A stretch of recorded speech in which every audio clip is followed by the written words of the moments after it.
hand it over to you, Lucy, if you want to. We're all good to go? Is there anyone in the room or? Yep, one other journo in the room. Okay, well, yeah, start with the journos in the room and then we can come to Joey, that's fine. All right. Okay. John, your initial thoughts, obviously, to going 2-0 up, the red card, what do you make of it? Look, I understand if the referee's given that a red card or VAR's given that a red card, because if that's deemed to be a red card, then I'll have to accept that. But what I don't understand is the Tullio challenge on one of our players in the first half down in the corner. There's no attempt to play the ball. The studs are up above his knee and there wasn't even a yellow card. So that's where I get frustrated. We were comfortable with 2-0. We were, away from home. They weren't really creating much.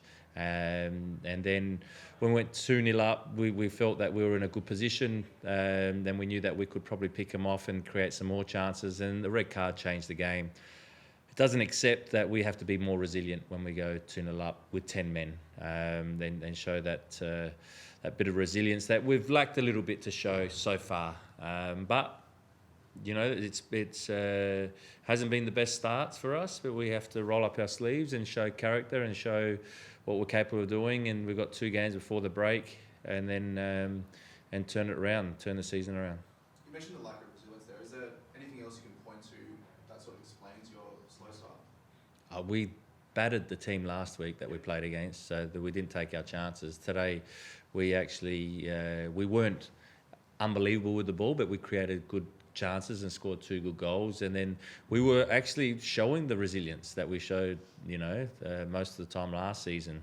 They just felt like, because they were getting frustrated with the referee, and they have to learn not to, because the referee gave us nothing all day. So the players got frustrated.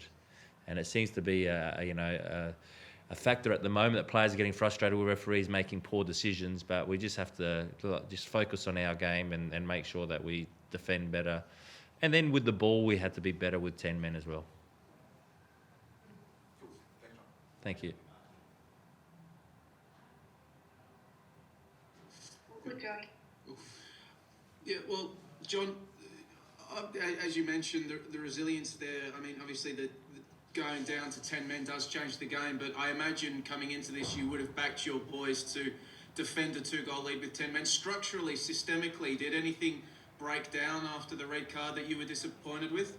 No, not structurally too much. It was just those individual battles that we lost, where we usually defended better, or we normally do defend better. Getting beaten easy 1v1, which is unlike our players. So that was more it. It was more like, we're down to 10 men, it's going to be hard. But you're 2 goals in front, you should still be able to, backs up against the wall, no problem, and show that resilience. So, but if it was structurally, it wasn't too much that we could have changed. We tried to change it when we went to 3-2 down to try and get back in and get something out of the game, but it was too late. Churlish as it might sound, given how the game turned out, at half-time, a lot of the narrative was this was the Western United we remember from last year, the way that you were incisive and clinical on the break. What went right in the first half? No, look, we just took our chances better than we did last week. Probably our all-round performance last week was better than our first half, but it was a good, defensive display in the first half. Yeah, they were getting in good areas, but we were defending it really well. And then when we were going forward, we were clinical. Like I said, scored 2 great goals. We know where their space is against this side. We know how we can hurt them. And we did in the first half, and that's a positive, yes. But the negative is that we didn't get anything out of the game again. And the biggest negative for me is again the inconsistency from the referee. It was that's the frustrating part. I have to look at myself, yes. I have to look at my players, yes. But I just can't understand how they can get something so different when it's a similar challenge. The Tullio challenge, I don't know what it looked like on TV, Joey. Did they show it at all? They did. The line was that there was very negligent contact, I think. So what does that mean? That he didn't go for the ball. His studs are up around his knee. I don't get it. I really don't. I need to get the referees in again to explain, because they explained to me at the beginning of the season, and they've been completely different to what they've actually ended up doing so far during the season. I'll probably get into trouble for saying this, but it's just frustrating. It's really, really frustrating. So, from the sounds of it, you won't be appealing Nikolai's red card, but you might seek an explanation around the first half decision? I don't even know if I'll even seek an explanation, because I'll just get the same information back, is that, yeah, you're right, we were wrong. We got that in the past, so there's no use in me seeking explanation.